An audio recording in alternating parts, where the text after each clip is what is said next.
Hey, this is Sam Black, and today I'm going to be going over a sealed deck event uh, in preparation for Grand Prix Salt Lake City. Um, so this is my pool. Um,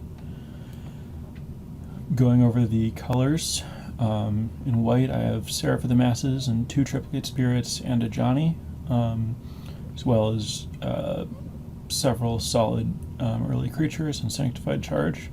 That's an extremely strong pull to play white.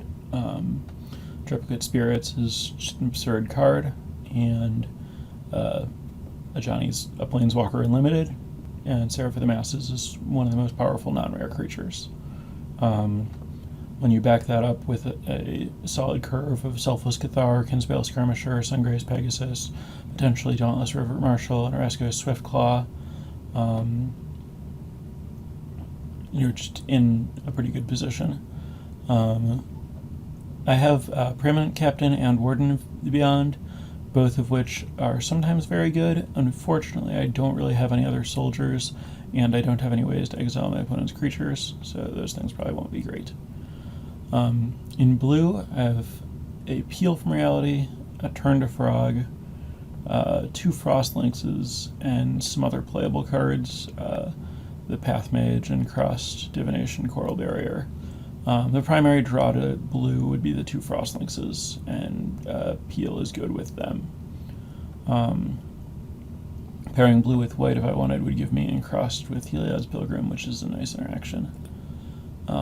In black, I have Child of Night, Sign in Blood, Carrion Crow, Necrobite, Shadowcloak Vampire, Flesh to Dust, Caustic Tar, Endless Obedience, and Covenant of Blood. Caustic Tar, Heliod's Pilgrim is nice, and I get a couple of solid removal spells. The creatures are in black are generally pretty bad.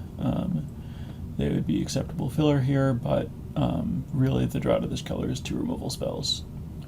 Looking at red, I have Forge Devil, Hammerhand, Borderland Marauder, and Inferno Fist. Goblin Rabble Master is great, especially with Paragon of Fierce Defiance, Scrapyard Mongrel, Paralava Axes, Thundering Giant, and Curd Chieftain. A lot of aggressive cards there. Definitely worth considering a white-red aggressive deck. In green, I have Satyr Wayfinder, Venom Sliver, Wall of Mulch for early plays, Hornet Nest, Netcaster Spider, Verdant Haven, Hunt the Weak. Hunt the Weak is good with Hornet Nest, and just a good removal spell. Living Totem is great, Undergrowth Scavenger is okay and sealed. Charging Rhino, Ancient Silverback, Phyto Titan, Overwhelm, and Court of Calling. So I have a lot of big, powerful late game cards here, and Court of Calling, Ancient Silverback, Charging Rhino, with some early cards to support early creatures to support the Convoke that my white has, and Heliod's Pilgrim for Verdant Haven potentially would allow a splash, most notably for Curd Chieftain here, since I could also Court of Calling for Curd Chieftain. And my relevant artifacts are Willforged Golem and potentially Bronze Sable. I think Tyrant's Machine is an okay playable, especially if I'm playing Aeronaut Tinker and or Scrapyard Mongrel, but generally not something I'm actively looking to put in my main deck. So, looking at some possible builds, I have to drag because I'm doing this in the deck editor. I can't double click. This would be the white-red build.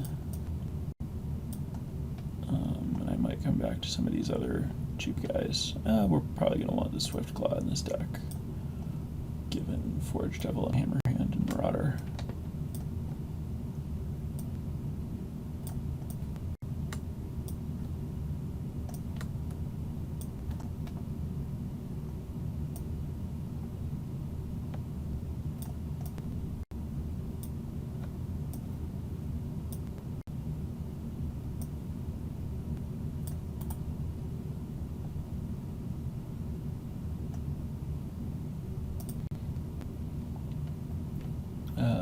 Okay, so this could use a little more early game. So I'm going to grab the Bronze Sable because it's an artifact for Scrapyard Mongrel.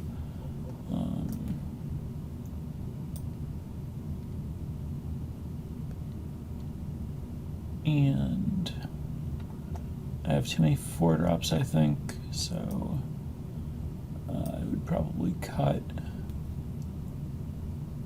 the Curd Chieftain. This doesn't look like it wants to splash a forest, and I don't really want a Hill Giant. The Paragon of Fierce Defiance is also certainly cuttable.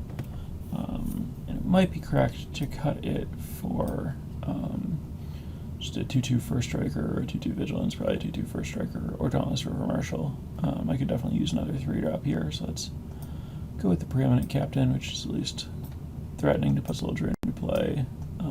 Swiftclaw's not a... Kinsbale Skirmisher is a soldier that's good to put into play, although you usually just cast it on turn 2. So this deck has 15 creatures, not counting 2 Triplicate Spirits, so a good number of creatures, which makes me feel better about Sanctified Charge and Lava Axe as finishers. One of the dangers with Lava Axe is if you have like removal, like a lot of removal in Lava Axe and like 13 creatures, sometimes you'll just draw removal in Lava Axe and your Lava Axe will be like really bad. But if you're going to consistently have creatures, Lava Axe can do a good job of winning races, or just finishing people off after they've stabilized against your cheap early guys. This deck actually looks pretty solid, but I think it's worth looking at other decks. So let's sort this by color, and I'm sure that I'm going to play the white. The cards are just too good, but let's look at my white-green, which gets me a lot of rares and powerful late-game cards.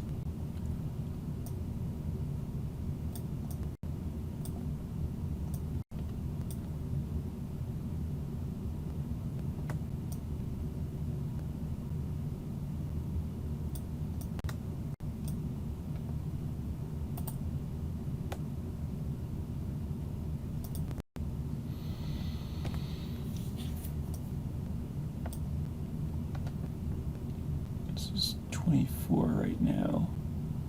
I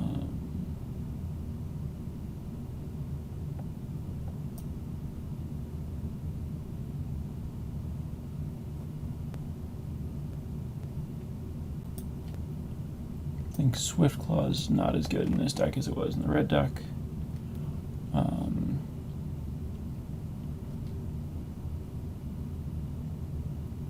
Just looking over the cards here.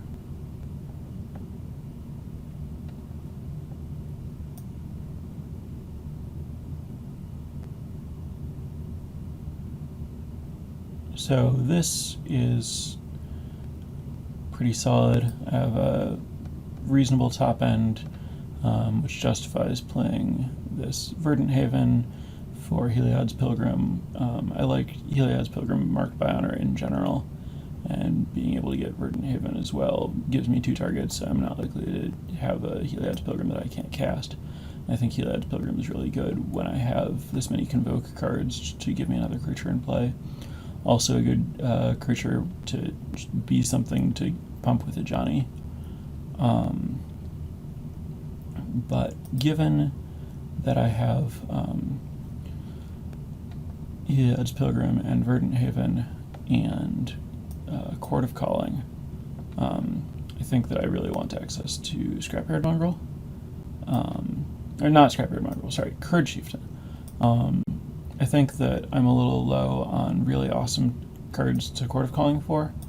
I can get Hornet Nest if they're attacking with a non-flyer, or Netcaster if they're attacking with a flyer, but I also want to be able to find something more proactive, and I don't really have anything great that can do that, whereas Court for Curd Chieftain is likely to really take over a game. But that puts me up to 24 cards with a pretty high curve. Despite Satyr Wayfinder and Verdant Haven, I think I want to play 17 lands. And I think my curve actually looks more like this thing here and this thing up here somewhere. And I feel like I have a lot of late game, and I think that my weakest late game card is Charging Rhino, although Charging Rhino marked by honor is pretty awesome. But this is the deck that I settled on for this event, and I think that I prefer it to the red-white deck in sealed just because I think it has more power, and I like to err toward more power in sealed whenever I can over like more aggressive strategy when I'm not like giving up overall quality of the deck. So then it's just 8 plains and 8 forests and 1 mountain. Pretty straightforward mana base. It would certainly be 9 forests and 7 plains if I wasn't splashing, but I do care a lot about hitting my white. I don't actually have double white because these things all can be cast off white creatures, whereas I have quite a bit of double green. But it's all expensive, and I think I'll be able to cast it regardless once I'm up there. So I think it's reasonable to just evenly split white and green. So that's the deck I'm playing with.